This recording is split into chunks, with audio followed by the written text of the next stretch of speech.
با یاد و نام امام راحل و با سلام خدمت مقام عظمای ولایت و سلام خدمت ملت همیشه در صحنه که با شرکت باور نکردنی و دور از انتظارشون در انتخابات دوباره یه همچین مشت محکمی زدن در دهان. خب حتما این وسط مسطا تو دهن یکی خورده که حالا باید چک کنیم ببینیم کجا خورده، ولی خب حتی برآورد خود نظام مقدس جمهوری اسلامی از شرکت در انتخابات فقط 2% بود، ولی دیدیم که 4% اومدن شرکت کردن که قشنگ معلومه 8 برابر انتظار بود، حتی انتظار خود نظام مقدس.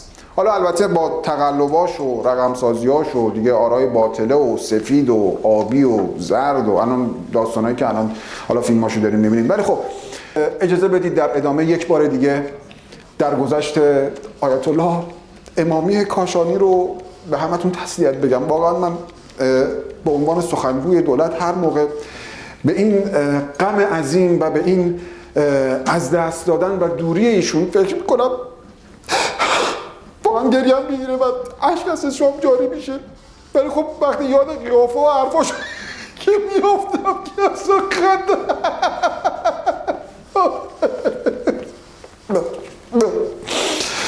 ولی خب در ایام ماه رمضان و در آستانه عید هم هستیم و بنده به همین مناسبت به عنوان سخنگوی دولت ابرام خدمتگزار، خودش خیلی دوست داره بهش بگم خدمتگزار، اومدم خدمتتون تا اگه سوالی دارید پاسخگوی شما باشم و از این هم بسیار بسیار خوشحال میشم.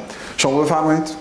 در چند روز گذشته فیلم اون یارو آخونده که در بیمارستانی در قم اون کار رو کرد پخش شده. میخواستم ببینم در این رابطه چه اقداماتی انجام شده. بله، اون یارو آخونده تو قم ها.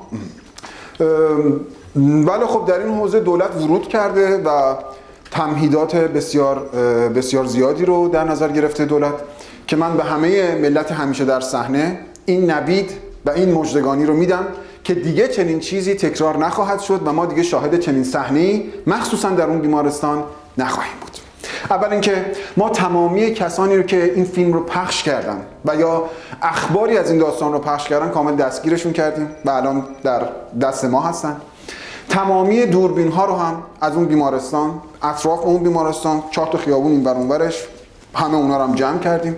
اصلا خود اون شرکتی که چنین دوربین هایی رو ساخته بود و اومده بود اونجا کار گذاشته بود، اون شرکت هم مهرموم کردیم که دیگه نتونه همچین امکاناتی رو در اختیار بیمارستان ها قرار بده.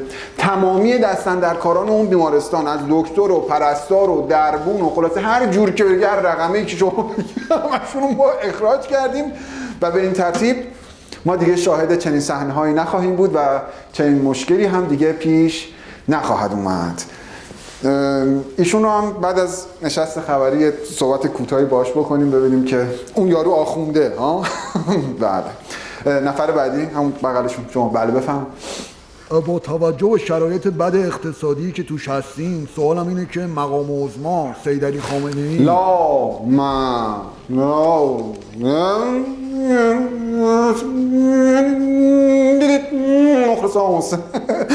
ببخشید بله میفهمم.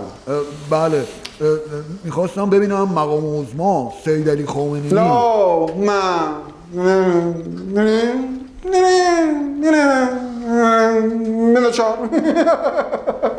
خفه میشی یا نه؟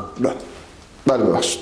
و سوالم اینه این بابا با اون جسم ناقصش سر گرونی آجیل و میوه و اینا زری زدن یا نه؟ بله، سوال بسیار بسیار خوب و به جایی رو مطرح کردیم.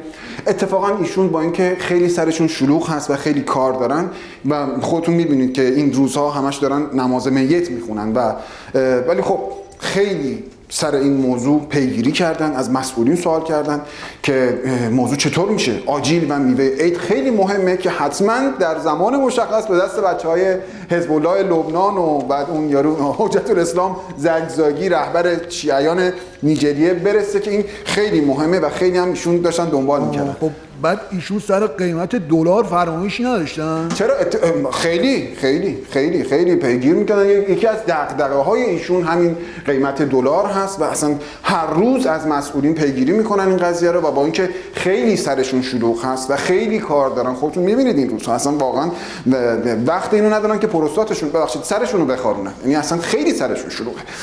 میدونید دیگه همون داستان نماز میت بخونن و آجیل و میوه عید برای حزب الله لبنان و این یارو زیگزاگی و دالبوری و اینا هست.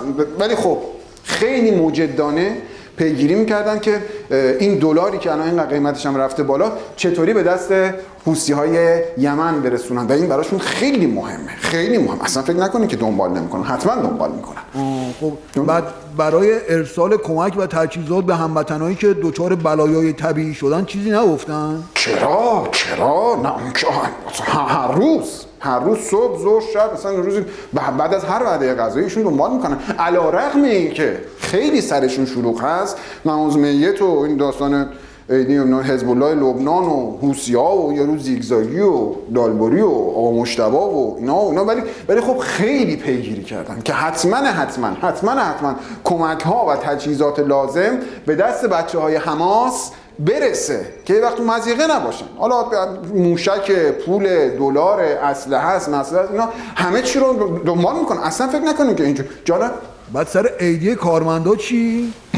که چرا حتما علیرغم اینکه خیلی سرشون شلوغ هست، میدونید دیگه نماز میت و این داستان آجیل و میوه حزب الله لبنان و این داستان حوثی‌ها و زیگزاگی و کلوش و پیلیسه و آقا مجتبی و حماس و انتخابات و اینا خیلی هم پیگیر هستن که این ایدی کارمندا و مستشارامون تو سوریه و تو عراق، اونایی که اونجا هستن کارمند ما هستن، همشون سر موقع و به اندازه کافی به دستشون برسه. نه جناب، منظورم ایدی کارمندای خودمونه. اونا که دیگه بزرگ شدن که کارمندای خودمون، بچه که نیستن ایدی بخوان که دیگه همچنین ایدی بدیم خوبم نیستن. ما همون حقوقشون رو سر وقت بهشون بدیم. شما صلوات متوجه میشین چی؟ سگ تو روحش. تو روح کی؟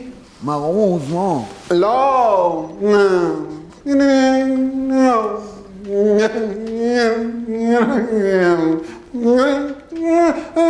که شغل سنگین دو اوسانس.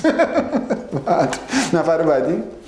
با توجه به همه نکاتی که مطرح شد، الان دغدغه اصلی مقام عظما تو این شب عیدی چیه پس؟ بالا در این رابطه دغدغه اصلیشون رو که خب خودشون در اظهارات اخیرشون که فرموده بودن مطرح کردن. من اگر دوستان این فیلمش هست رو پخش بکنن که دغدغه اصلیشون رو بدون که بسیار بسیار مهم بوده، بسیار بسیار مهم بوده. پخش کن لطفا. از غنای حرام جدا پرهیز بشه. بنده حالا صریح بگم، من تلاوت ها رو گوش میکنم، اونی که از بیشتر به خصوص اونی که از رادیو پخش میشه. گاهی اوقات بعضی از این قراء معروف مصری وقتی میخونن بنده خاموش میکنم، یعنی شبهه میکنم. بله، همونطور که دیدید دغدغه بسیار بسیار مهمی رو مطرح کردن که اصلا مشکل روز همه است، همه احاد ملت. بله، خود مقام عظما هم که خب قهر تو کمرشون فراوونه، نمیدونه کجا بریزه. بله، یعنی اینکه منظورم همون نرمش قهرمانان است دیگه، متوجه هستیم دیگه. بله، نفر بعدی شما بفرمایید. میخواستم ببینم آیا شما این حرف وزیر دفاع محمد رضا آشتیانی رو که گفته بودن ما در زمینه ساخت لیزر از بسیاری از کشورها جلوتر هستیم رو تایید میکنید؟ بله، این حرف کاملا درست هست، ما تاییدش میکنیم. همونطور که ایشون گفتن ما در زمینه لیزر به پیشرفت‌های بسیار بسیار بسیار زیادی نائل شدیم، هم به لحاظ دقت و هم به لحاظ اثرگذاری. بنده خودم چند نمونه از کارها رو دیدم، واقعا کار خوب در اومده بود، خیلی هم خوب بود، خیلی هم تاثیرگذار بود و اصلا هیچ اثری از هدف باقی نمونده بود. من خودم اصلا خیلی تعجب کردم وقتی دیدم، اصلا یه جوری از این حالتی شدم، میدونید. بله، البته من خودم مراجعه کردم برای همین این موهای زائد پشم و پیله و بعدنم گفتم مال شما با لیزر حل نمیشه. یا باید شیمیایی کنید یا باید بذارید اتمی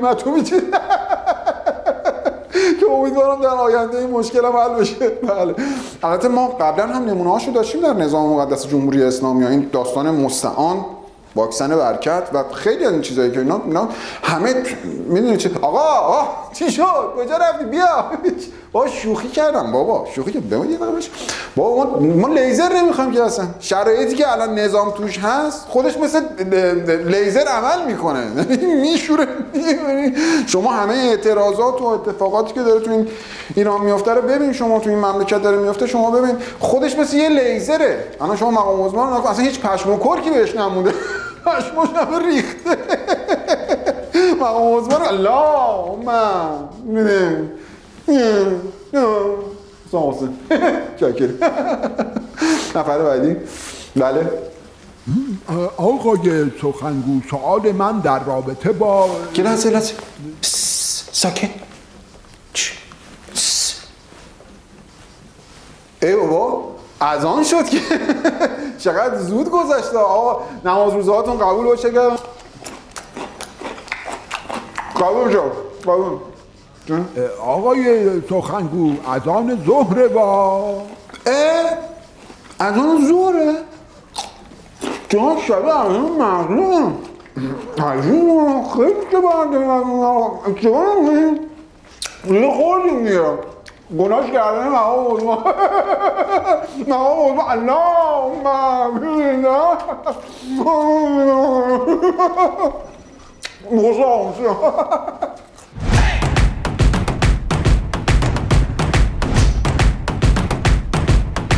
تقریبا کل اختشاشات